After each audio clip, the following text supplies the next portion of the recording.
Jangan Tuhan sebelah, mabok di sebelah. Apalagi Natal begini nih. Harusnya hari kudus, ini bisa jadi hari kejahatan. Orang minum, mabok, pesta, pora, dan mempermalukan nama Allah. Saya tidak tahu di Manado atau di Langoan, tapi di NTT saya sering ingatkan ini. Ini hari kudus, yang ulang tahun Tuhan Yesus. Kenapa Anda yang bikin kacau? Kalau Anda memang orang Kristen, saudara, saya tidak tahu Anda mau terima atau tidak, tapi saya harus bicara. Tolong rayakan Natal, jangan ada cap tikus di rumah. Amin. Natal hari kudus kok cap tikus. Sampai yang pulang jalan langsung haleluya. Yesus damai di hati. Karena dari rumah ke rumah cap tikus, rumah ke rumah cap tikus, bir campur cap tikus.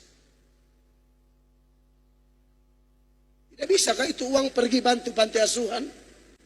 Tidak bisakah itu uang bantu gereja-gereja yang lagi membangun? Buat apa kasih mabok orang di hari yang berbahagia ini?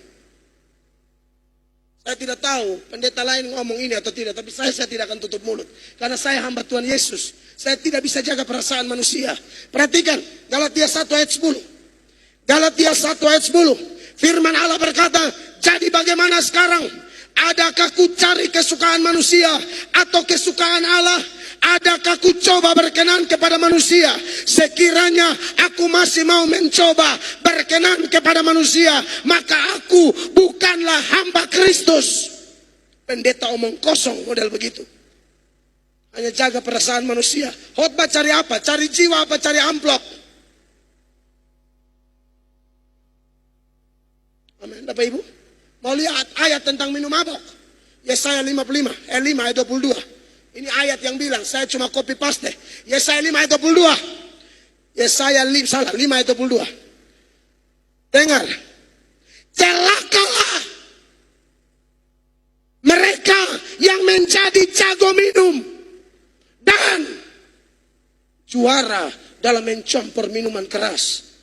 Ya menyanyi juara, tapi mabok juara juga. Juara jangan juara campur-campur. Amin Bapak Ibu.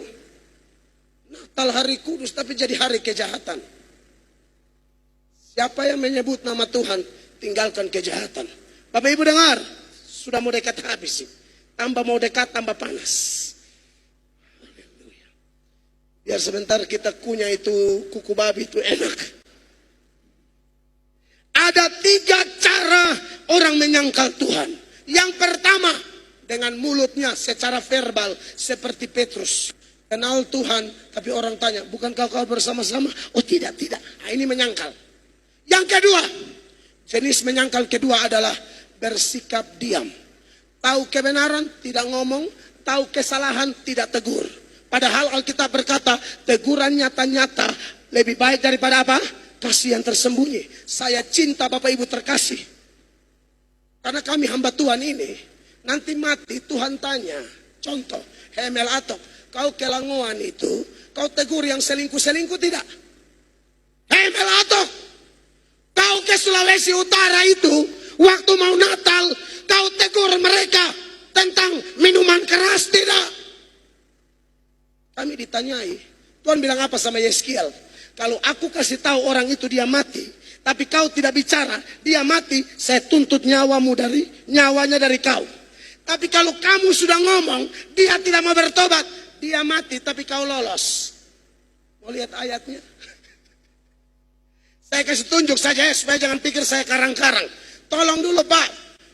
Yeskiel 33, 8 dan 9 aja. 8 bilang begini. Kalau aku berfirman kepada orang jahat, hai orang jahat, engkau pasti mati. Dan engkau tidak berkata apa-apa untuk memperingatkan orang jahat itu supaya bertobat dari hidupnya. Orang jahat itu akan mati dalam kesalahannya. Tetapi aku akan menuntut pertanggungan jawab atas nyawanya daripadamu. Kasihan kita hamba Allah ini. Makanya saya tidak akan jaga perasaan siapapun. 9. Sekalipun baru pertama kali saya datang Langoan. 9. Tetapi jikalau engkau memperingatkan orang jahat itu supaya ia bertobat dari hidupnya, tetapi ia tidak mau bertobat, ia akan mati dalam kesalahannya, tetapi engkau telah menyelamatkan nyawamu. Saya pendeta cari aman. Cari aman dengan siapa? Bapa di surga. Saya tidak akan cari aman dengan Bapak Ibu. Saya tidak bisa asal lihat pejabat langsung khotbah halus. Oh, tidak ada itu sejarah. Tidak ada itu. Sorry aja, tidak ada. Paling tinggi undangan terakhir, biasa aja. Amin. Allah kita ajaib, ladang pelayanan luas satu dunia kok. Jaga-jaga perasaan apa? Jadi kalau ada pejabat yang korupsi, bertobat. Pejabat yang pelihara perempuan, bertobat. Amin Bapak Ibu. Karena jangan mengaku Kristen kalau ternyata selingkuh kiri kanan. Menipu. Amin Bapak Ibu. Jangan pencitraan. Saya ngomong apa adanya. Saya tahu kok banyak hati yang terluka. Tapi lebih baik Anda terluka sekarang daripada Tuhan hantam Anda lebih parah. Kalau dia punya hamba yang bodoh ini tegur, lebih baik dengar sebelum dia tegur langsung. Lebih parah saudaraku. Lebih parah. Sudah mau habis ini. Jadi cara orang menyangkal Tuhan yang pertama dengan mulut, yang kedua sikap diam. Saya tidak mau sikap diam. Dunia bilang diam itu emas, tapi diam untuk kebenaran bukan emas, pengecut. Yang ketiga, cara menyangkalnya apa? Dengan perbuatan. Pengakuan mengaku Kristen, hafal doa Bapa kami, hafal pengakuan iman rasuli, hafal semua, hafal. Tapi jahatnya minta ampun. Titus 1 ayat 16. Ini sudah tambah mau habis. Oh, Yesus. Mereka mengaku mengenal Allah, tetapi dengan perbuatan mereka menyangkal Dia. Saudara lihat, mereka mengaku mengenal Allah, tapi dengan perbuatan menyangkal Dia. Mereka keji dan durhaka dan tidak sanggup berbuat sesuatu yang baik. Itu jenis menyangkal yang ketiga. Banyak orang tidak menyangkal jenis 1 dan jenis 2. Tapi banyak di kantong Kristen menyangkal jenis 3. Kristen tapi jahat. Ayat terakhir kita bangkit berdiri. Berarti benar-benar habis. 2 Timotius 2 ayat 19.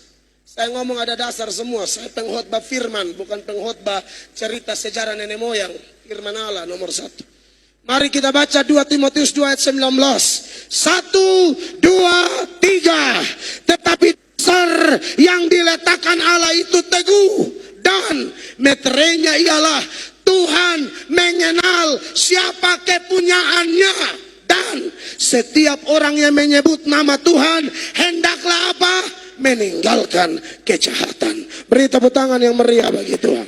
Pemusik dan pemuji ada di depan. Haleluya.